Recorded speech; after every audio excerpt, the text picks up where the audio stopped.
Welcome to the Leather Journey. I'm Dex. Welcome to Whips in the Dungeon and the Leather Journey.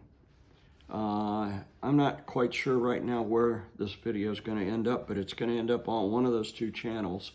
I just wanted to go over this little kit that everyone sees me carry around in my whip bag or my toy bag. What is that? Well, it's a little, almost like a little fishing box or little box I picked up at Home Depot, but it has compartments and it's just the right size to easily carry around. So what do I carry in it?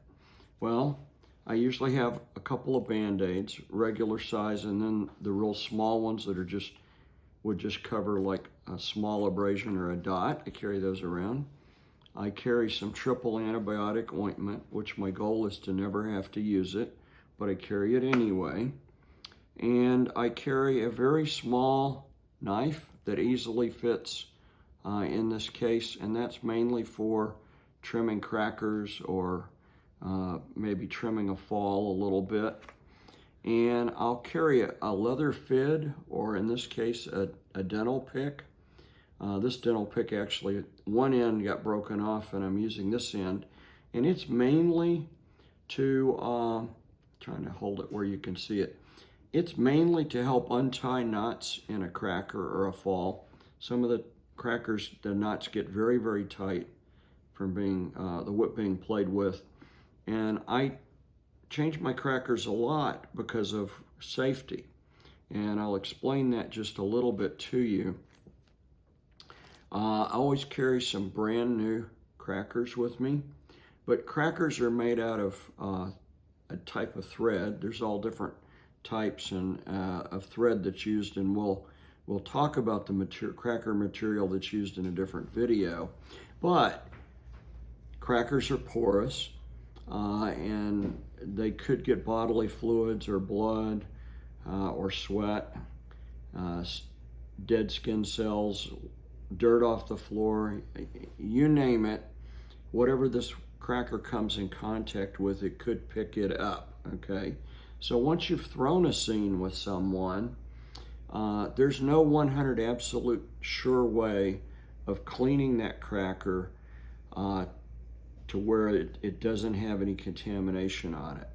So in safe, sane, and consensual play, which is mainly the approach I take, I never use the same cracker between two whip bottoms or two whip carriers.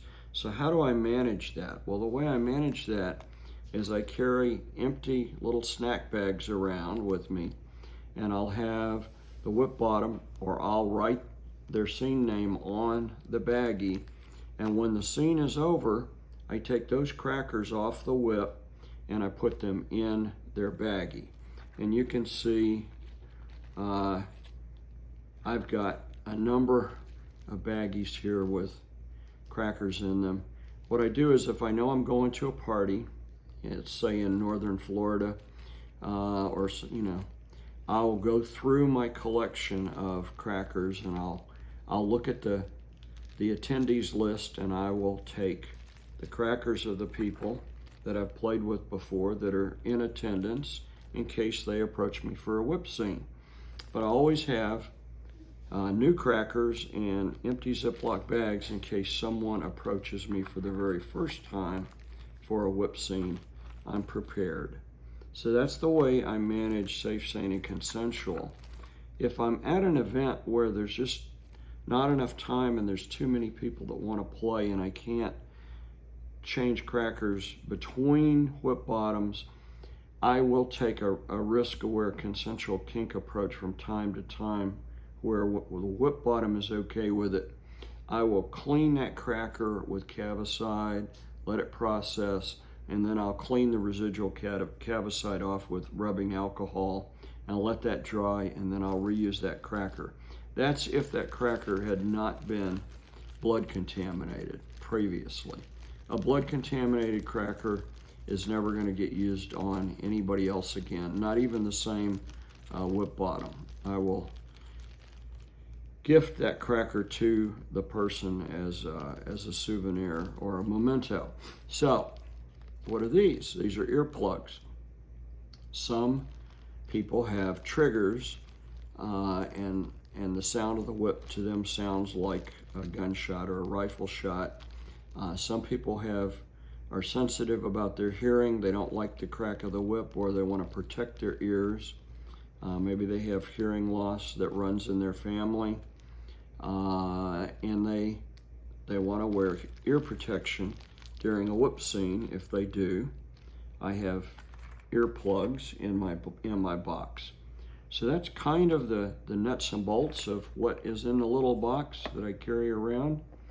In a future video, I'll talk about different cracker materials, and you can see what your choices are when you get ready to do a whip scene as far as cracker materials and how that can vary the experience for the whip bottom.